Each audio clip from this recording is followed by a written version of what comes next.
Hi hello friends, എല്ലാ കൂട്ടുകാർക്കും പുതിയൊരു റിവ്യൂയിലേക്ക് സ്വാഗതം. അങ്ങനെ ഇഷിത കറക്റ്റ് സമയത്ത് തന്നെ ഖദർ വരുന്നുണ്ട്. ഇഷിതനെ കാണുമ്പോൾ ആകാശും രചനയും അതുപോലെ തന്നെ വിനോദൊക്കെ ആകെ ഞെട്ടി നിൽക്കുക കേട്ടോ.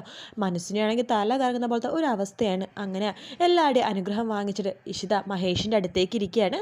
അപ്പോൾ ഇവിടെ വിവാഹ നിശ്ചയമൊന്നും കഴിഞ്ഞിട്ടില്ലല്ലോ, അതായത് നേരിട്ട് വിവാഹം ആയതുകൊണ്ട് തന്നെ വിവാഹ നിശ്ചയം എന്ന രീതിയിൽ രണ്ടുപേരും ആദ്യം മോതിരം കൈമാറുന്നുണ്ട്. അപ്പോൾ ഇഷിതയുടെ മോതിരം പ്രിയാമണിയും മഹേഷിൻ്റെ മോതിരം സ്വപ്നവലിയും എടുത്തു കൊടുക്കുന്നുണ്ട്. മഹേഷ് ആ മോതിരം ഇഷിതയുടെ വിരലിൽ അണിയിക്കുകയാണ്. ഇഷിതയും അതുപോലെ തന്നെ മഹേഷിനെ അണിയിക്കുന്നുണ്ട്. അവർ പരസ്പരം ജസ്റ്റ് ഒന്ന് മുഖത്തോട് മുഖം നോക്കുന്നുണ്ട് കേട്ടോ. ഭയങ്കര സന്തോഷത്തോടു കൂടി തന്നെയാണ് അവരവിടെ നിൽക്കുന്നത്. അത് കാണുമ്പോൾ രചനക്കാകെ സഹിക്കുന്നില്ല. ഇനി എന്തിനാണ് ഇവിടെ നിൽക്കുന്നത്, ഇവിടെ കെട്ട് കാണാനോ എന്ന് പറഞ്ഞിട്ട് രചന പുറത്തേക്ക് ഒരു പോക്കാട്ടോ.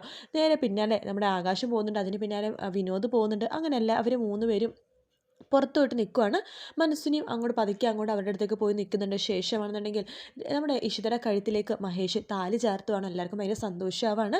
സ്വപ്നവല്ലിയുടെയും അതുപോലെ തന്നെ പ്രിയാമണിയുടെ കണ്ണുകൾ നിറഞ്ഞൊഴുകുവാട്ടോ. മാഷിനെ രാമനാഥനും എന്ത് ചെയ്യണമെന്ന് അറിയില്ല. എല്ലാവരും ഭയങ്കര സന്തോഷത്തിലാണ്. കല്യാണം കഴിഞ്ഞ മഹേഷും ഇഷിതയും ആദ്യം സ്വപ്നവല്ലിയുടെ രാമനാഥൻ്റെ കാലിൽ വീണ് അനുഗ്രഹം വാങ്ങിക്കുകയാണ്. രണ്ടുപേരും നന്നായിട്ട് വരും മക്കളെ, സുഖമായിട്ട് ഒത്തിരി നാൾ ജീവിക്കാൻ സാധിക്കട്ടെ നിങ്ങൾക്ക് എന്നൊക്കെ പറഞ്ഞിട്ട് അവർ അനുഗ്രഹിക്കുന്നുണ്ട്. അതിനുശേഷം പ്രിയാമണിൻ്റെയും അതുപോലെ തന്നെ മാഷിൻ്റെയും കാലിൽ വീഴുമ്പോൾ അവരും അനുഗ്രഹിക്കണം. എൻ്റെ മോള് സുമംഗലിയായിരിക്കട്ടെ, മഹേഷിൻ്റെ കൂടെ സന്തോഷമായിട്ട് ജീവിക്കണം, മഹേഷ് എൻ്റെ മോളെ ശരിക്കും നോക്കണം കേട്ടോ എന്ന് പറയുമ്പോഴേക്കും അതെന്താ മാഷ് അങ്ങനെ പറഞ്ഞത്, മാഷിൻ്റെ മോളെ മാഷിൻ്റെ വീട്ടിലെ പോലെ തന്നെ പൊന്നു പോലെ ഞാൻ നോക്കും, ഒരു അപകടം പറ്റില്ല, ഇയാൾക്കൊരു പോരിൽ പോലും വീഴാനായിട്ട് ഞാൻ സമ്മതിക്കില്ല എന്നിങ്ങനെ പറയുക കേട്ടോ.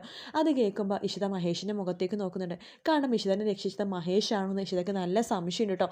സംശയം മാത്രമല്ല, ഇഷിതയ്ക്ക് നല്ല ഉറപ്പുണ്ട് മഹേഷ് തന്നെയായിരിക്കും ആ ഗുണ്ടകളുടെ കയ്യിൽ നിന്ന് തന്നെ രക്ഷിച്ചത് എന്ന് ഇഷിത അങ്ങനെ പതുക്കെയൊക്കെ മനസ്സിലാക്കി തുടങ്ങുവാണ്. അതേസമയം പുറത്തെത്തിയ രചന പറയേണ്ട എല്ലാം തീർന്നു, അവരുടെ വിവാഹം കഴിഞ്ഞു, ഇനി എനിക്ക് എൻ്റെ മോളെ നഷ്ടപ്പെടും, എല്ലാം എനിക്കിനി കാണേണ്ടി വരും എന്ന് പറയുമ്പോൾ ആകാശ് പറയുന്നുണ്ട്, ഞാനും ആദ്യമായിട്ട് ഞാൻ തോറ്റ ദിവസം, ഇതുപോലെ തോറ്റൊരു ദിവസം എനിക്കിനി ഉണ്ടായിട്ടില്ല, എൻ്റെ തോൽവികളുടെ തുടക്കം എന്നൊക്കെ ആകാശം അങ്ങനെ പറയാണ്. ശേഷം വിനോദിനോട് ചോദിക്കേണ്ടത്, എന്താ വിനോദ് സംഭവിച്ചത്, തൻ്റെ ഗുണ്ടകൾ പോയിട്ട് ഇഷിതനെ തട്ടിക്കൊണ്ട് പോയി എന്നൊക്കെ പറഞ്ഞല്ലേ, പിന്നീട് എന്ത് സംഭവിച്ചു ചോദിക്കുമ്പോൾ ഞാനൊന്ന് അന്വേഷിക്കട്ടെ എന്ന് പറഞ്ഞിട്ട് വിനോദ് നേരെ ഗുണ്ടകളുടെ അടുത്തേക്ക് പോവാട്ടോ. അപ്പോൾ ഗുണ്ടകൾ സംഭവിച്ച കാര്യങ്ങൾ പറയാണ്. വേറെ ഒന്നുമല്ല, ഇഷിതനെയും കൂട്ടിക്കൊണ്ട് ഗുണ്ടകൾ അത് കാറിൽ കയറാൻ പോണ സമയത്ത് കാർ തുറന്നപ്പോഴേക്കും അതിൻ്റെ ഉള്ളിൽ വേറൊരു ഗുണ്ട ഇരിക്കുന്നു. അയാൾ ഒരു ഒറ്റ അടിക്ക് വിനോദിൻ്റെ ഗുണ്ടകൾ അടിച്ച് നിരപ്പാക്കുകയാണ്.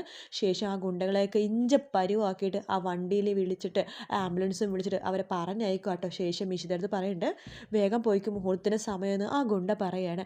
ഇഷിത ഒന്ന് തിരിഞ്ഞു നോക്കുന്നുണ്ട്. അയാൾക്ക് ഭയങ്കര സന്തോഷമുണ്ട്. ഇഷിതൊക്കെ മനസ്സിലാവുന്നുണ്ട്, തന്നെ രക്ഷിക്കാൻ വേണ്ടിയിട്ട് ശ്രമിച്ച ആരെങ്കിലും തന്നെ ആയിരിക്കുമല്ലോ, തന്നെ രക്ഷിക്കാൻ ഇവിടെ ആകെയുള്ളത് തൻ്റെ അച്ഛനും അമ്മയും മഹേഷും കുടുംബക്കാരാണ്.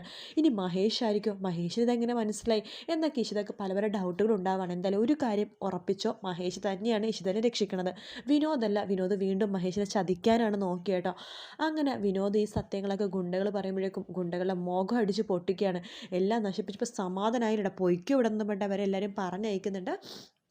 ശേഷം മനസ്സിനെയാണെങ്കിൽ രചനയെടുത്ത് പറയുന്നുണ്ട്, ഞാനും തോറ്റുപോയി, എൻ്റെ മാധവിൻ്റെ കുഞ്ഞിനെ കൊന്നവളെ എനിക്കൊന്നും ചെയ്യാൻ സാധിച്ചില്ല, അവളിപ്പോൾ സുമംഗലിയായിട്ട് ജീവിക്കാൻ പോകുന്നു, സന്തോഷത്തോടു കൂടി തന്നെ ജീവിക്കാൻ പോകുന്നു, എല്ലാം നഷ്ടപ്പെട്ടത് എൻ്റെ മോനെയാണ്. മാധവിന് അവൻ്റെ ഭാര്യയുടെ ഇനി ഒരിക്കലും പ്രസവിക്കാൻ സാധിക്കില്ല, അവൾക്ക് ദയക്ക് അതുപോലെ തന്നെ അവരുടെ കുഞ്ഞ് അവർക്ക് നഷ്ടപ്പെട്ടു, എൻ്റെ മാധവിൻ്റെ ജീവിതം ഇങ്ങനെയായി, എല്ലാത്തിനും കാരണം ഇഷിതയാണ്. അവൾക്ക് ഇപ്പോൾ നല്ലൊരു ജീവിതം കിട്ടി, മഹേഷിൻ്റെ കൂടെ അവൾ സ്വർഗ്ഗതുല്യമായിട്ട് ജീവിക്കും, അതെനിക്ക് സഹിക്കാൻ പറ്റില്ല എന്നൊക്കെ പറഞ്ഞിട്ട് ഞാൻ പോകുവാണ്, എനിക്കിവിടെ നിൽക്കേണ്ട കാര്യമൊന്നും ഇല്ലെന്ന് പറഞ്ഞിട്ട് മനസ്സിനെ അവിടെ നിന്ന് പോകുവാട്ടോ. ശേഷം ഇഷിത അങ്ങനെ ഡ്രസ്സൊക്കെ മാറിയിട്ട് അത് മഹേഷിൻ്റെ വീട്ടുകാർ തന്നാൽ സാരി വേണം എടുത്തിട്ട് വീട്ടിലേക്ക് പോകാനല്ലോ. അങ്ങനെ പിന്നെ അണിഞ്ഞൊരുക്കിയിട്ട് ഇഷിത യാത്ര ചോദിക്കാൻ വേണ്ടി തൻ്റെ അമ്മയുടെ അച്ഛൻ്റെ അടുത്തേക്ക് പോവാട്ടോ. പ്രിയാമണി ഇഷിതനെ കെട്ടിപ്പിടിച്ച് കരയുന്നുണ്ട്. ആ സമയത്ത് പ്രിയാമണിയുടെ പറയുന്നുണ്ട്, ഇഷിത എന്തിനാ അമ്മ ഇങ്ങനെ കരയണത്, ഞാൻ തൊട്ടടുത്ത് തന്നെയല്ലേ ഉള്ളത്, അപ്പുറത്ത് നമുക്കതിനെ കാണാൻ തോന്നിക്കുന്നത്, ഡോറ് തുറന്നാൽ മതി, ഞാനുണ്ടാവുമല്ലോ, പിന്നെ എപ്പോഴും കാണാൻ സാധിക്കും, പിന്നെ എന്തിനാ അമ്മ ഇങ്ങനെ കരയണത്, അമ്മ ഇങ്ങനെ കരയണ നാണക്കേടാണ് കേട്ടോ. അങ്ങനെയാണെങ്കിൽ മറ്റു പെൺപിള്ളേരുടെ അമ്മമാരെ കുറിച്ചൊന്ന് അമ്മ ആലോചിച്ച് നോക്കിയാൽ എത്ര ദൂരെയൊക്കെ അവർ കെട്ടിച്ചിടുന്നത്, അപ്പോൾ അവരുടെ മാനസികാവസ്ഥ ഒന്ന് ആലോചിച്ച് നോക്കിയെന്ന് പറയുമ്പോൾ ശരിയാ മോള് പറഞ്ഞത്, എനിക്കിപ്പോൾ അത് മനസ്സിലാവുന്നുണ്ട്, അഷിതനെ കെട്ടിച്ചു വിട്ടപ്പോലും എനിക്ക് ഇത്ര വിഷമം ഉണ്ടായിരുന്നില്ല കേട്ടോ, പക്ഷേ മോളുടെ കല്യാണം നടന്നപ്പോൾ ഇത്ര വിഷമമാവാനും കാരണം സന്തോഷമാവാൻ കാരണം വേറൊന്നും കൊണ്ടല്ല, ഒരുപാട് ആഗ്രഹിച്ചത് ഞാൻ ഇങ്ങനത്തെ ഒരു മുഹൂർത്തത്തിന് വേണ്ടിയിട്ട്. അതിപ്പോൾ നടന്നു. എനിക്ക് ഭയങ്കര സന്തോഷമുണ്ട്. മോൾക്ക് പറ്റിയ നല്ലൊരു വരനെ തന്നെയാണ് മോൾക്ക് കിട്ടിയത്. എല്ലാം കൊണ്ടും മോൾക്ക് ചേർന്ന ആൾ. ചിലപ്പോൾ നിങ്ങൾ തമ്മിൽ ചേരാനായിട്ടായിരിക്കും മുമ്പത്തെ വിവാഹങ്ങളൊക്കെ മുടങ്ങിപ്പോയത്. എന്തായാലും ചേരേണ്ടവർ തന്നെ ചേർന്നു. അമ്മക്ക് സന്തോഷമായി. വിഷമമൊന്നുമില്ല മോളെ. സന്തോഷമേ ഉള്ളൂ എന്ന് പറഞ്ഞിട്ട് അനുഗ്രഹിക്കുകയാണ്. അതിനുശേഷം ഇഷിത നേരെ മാഷിൻ്റെ അടുത്തേക്ക് പോവാണ്. അച്ഛാന്ന് പറയുമ്പോഴേക്കും എൻ്റെ മോൾ നന്നായിട്ട് വരും. എൻ്റെ മോൾക്ക് നല്ലത് മാത്രമേ സംഭവിക്കുള്ളൂ. എൻ്റെ മോൾ നല്ലത് മാത്രമല്ലേ ചെയ്യാറുള്ളൂ. അതുകൊണ്ട് നല്ലത് മാത്രമേ സംഭവിക്കുള്ളൂ. ഒരു ഡോറിൻ്റെ അപ്പുറത്ത് അച്ഛനും അമ്മയും ഉണ്ടല്ലോ. മോള് വിഷമിക്കണ്ട കേട്ടോ എന്നൊക്കെ പറയുന്നുണ്ട്. ഇഷിത കണ്ണ് നിറയുന്നുണ്ടെങ്കിലും ഇഷിത പിടിച്ച് നിൽക്കാൻ വേണ്ടി നോക്കുന്നുണ്ട് കേട്ടോ. അങ്ങനെ എല്ലാവരുടെയും യാത്ര പറയാണ് ചിപ്പി. നമുക്ക് പോകാം എന്ന് പറയുമ്പോൾ രചന ചിപ്പിനെ പിടിച്ചു വെക്കുക കേട്ടോ. അതിനുശേഷം പറഞ്ഞു നിങ്ങൾ പോവാൻ നോക്ക് എന്ന് രചന പറയണം. അപ്പം നാട്ടുകാരും ബന്ധുക്കളൊക്കെ ഉള്ളത് കൊണ്ടിട്ട് ഇഷിതക്കൊന്നും പറയാനും പറ്റണില്ല. രചന എന്ന് പറയുമ്പോൾ ഞാൻ പറഞ്ഞല്ലോ കല്യാണം കഴിഞ്ഞ് എൻ്റെ മോളെ ഞാൻ കൊണ്ടുപോകുന്നു, കല്യാണം കഴിഞ്ഞു, ഇനി എന്തിനാ എൻ്റെ മോളെ പോവാൻ നോക്കുമെന്ന് പറഞ്ഞിട്ട് ഇഷിതടുത്ത് പതുക്കെ അങ്ങോട്ട് പറയാണ്.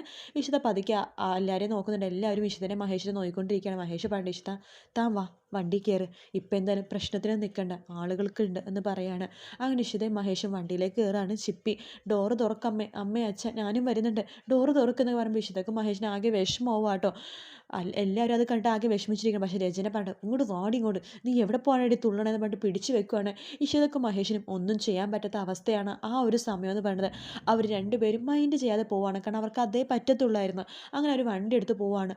അതിന് തൊട്ട് പുറകെ തന്നെ ചിപ്പിയും പോകുന്നുണ്ട്. അയ്യോ എന്നെയും കൂടി കൊണ്ടുപോകും, ഞാനും വരുന്നുണ്ടെന്ന് പറഞ്ഞിട്ട് ചിപ്പി ഓടി പോകുന്നുണ്ടെങ്കിൽ രചന ചിപ്പിനെ പിടിച്ചു വെക്കുക കേട്ടോ. അത് കാണുമ്പോൾ പ്രിയാമണിക്കും മാഷിനേക്ക് ആകെ സന്തോഷമാവുന്നുണ്ട്. പക്ഷെ സങ്കടമാവുന്നുണ്ട്. പക്ഷെ എന്നാലും കുഴപ്പമില്ല, നാളെ കഴിഞ്ഞ് കോടതി കൂടുവാണ്. ചിപ്പിക്കൊക്കെ എന്തായാലും ഇഷിതക്കും മഹേഷിനെ കിട്ടുമെന്ന് ഉറപ്പാണ് എല്ലാവർക്കും. അതുകൊണ്ട് ഇപ്പോൾ ഉള്ള വിഷമം അത് മാറുമെന്ന് അവർക്കറിയാം.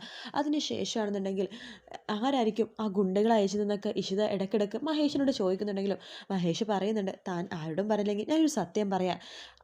ആകാശ് കല്യാണത്തിന് വന്നപ്പോഴേ എനിക്ക് സംശയമുണ്ട്. അത് മാത്രമല്ല രചന തന്നോട് ഭയങ്കര സ്നേഹത്തോടെയല്ലേ പെരുമാറിയത്. അവരെന്തോ ഗൂഢാലോചന ചെയ്തിട്ടോ വന്നതെന്ന് എനിക്ക് നല്ല ഉറപ്പുണ്ടായിരുന്നു. ഞാനാണ് 2-3 ഗുണ്ടകളെ കതിർ മണ്ഡപത്തിന് മുമ്പിൽ കൊണ്ടുപോയി നിർത്തിയത്. അവരുടെ നോട്ടം കതിർ മണ്ഡപത്തിലും പുറത്തും സ്റ്റേജിന് പുറത്തും ഈ തൊട്ട് അപ്പുറത്തും 1 കിലോമീറ്റർ അപ്പുറത്തും ഒക്കെ ഉണ്ടായിരുന്നു. കുറച്ച് ആൾക്കാർ അവിടെ ഇവിടേക്ക് നിർത്തിയിരുന്നു. അതുകൊണ്ട് തന്നെ അവർ പെട്ടെന്ന് കൊണ്ടുപോകാൻ പോയപ്പോഴേക്കും അവരിടപെട്ട് രക്ഷപ്പെടുത്തിയത്.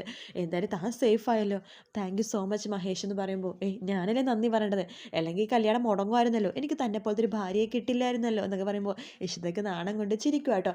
അങ്ങനെ തൊട്ട് പിന്നാലെ നമ്മുടെ സ്വപ്നവല്ലിയും അതുപോലെ തന്നെ മാഷ് രാമനാഥനൊക്കെ വരുന്നുണ്ട്. അതിനുശേഷം നമ്മുടെ ഇഷിതനെ വലതുകാലം വെച്ചിട്ട് അകത്തേക്ക് കയറുവാണ്. പിന്നെ അവർക്ക് അവരുടേതായിട്ടുള്ള ചടങ്ങും കാര്യങ്ങളൊക്കെ ആയിട്ട് ഭയങ്കര തിരക്ക് പിടിച്ചടക്കാട്ടോ. കാരണം സ്വപ്നവലി പറഞ്ഞിട്ട് ഇന്ന് നിങ്ങളുടെ മുതലിയ രാത്രിയാണ് എന്നൊക്കെ പറഞ്ഞിട്ട് നാണം കൊണ്ട് സ്വപ്നവലിയുടെ മുഖമൊക്കെ ചുവക്കുവാണ്. ഇഷിതനെ മഹേഷിനേക്കാളും നാണമാണ് സ്വപ്നവല്ലിക്ക്. അതിനുശേഷം അവർക്ക് പായസവും അതുപോലെ തന്നെ പാലും പഴവും ഒക്കെ കൊടുത്തിട്ട് അവരുടെ രീതിയിലുള്ള ചടങ്ങുകളും കാര്യങ്ങളൊക്കെ കഴിയുകയാണ്. രചനയാണെങ്കിൽ വെള്ളമടിച്ച് കിടക്കുവാണ്. ആകാശം അങ്ങനെ തന്നെ, വിനോദും അങ്ങനെ തന്നെ. എന്നാലും വിനോദ് ഇങ്ങനെ ചെയ്യുന്നു ഒരിക്കലും ആരും വിചാരിച്ചില്ല അല്ലേ. എല്ലാവരും പ്രൊമോ കണ്ടപ്പോൾ വിനോദ് തന്നെയായിരിക്കും രക്ഷിക്കുന്നതെന്ന് വിചാരിച്ചത്. അപ്പോൾ വിനോദ് വില്ലൻ തന്നെയാണെന്ന് ഒരു സംശയമില്ല. കാത്തിരുന്ന് തന്നെ കാണാം ആ ഭാഗങ്ങൾക്കൊക്കെ ആയിട്ട്. ഒറിജിനൽ എപ്പിസോഡ് ഇതുവരെ വന്നിട്ടില്ല കേട്ടോ. ഇത് പ്രൊമോ റിവ്യൂ ആണ്. വീഡിയോ ഇഷ്ടപ്പെട്ടെങ്കിൽ ലൈക്ക് ചെയ്യുക, സബ്സ്ക്രൈബ് ചെയ്യുക, കമൻറ്റ് ചെയ്യുക. ഒറിജിനൽ എപ്പിസോഡ് വരുമ്പോൾ റിവ്യൂ ഇടാം. മറ്റൊരു വീഡിയോ ആയിട്ട് കാണാം friends. Take care, bye bye.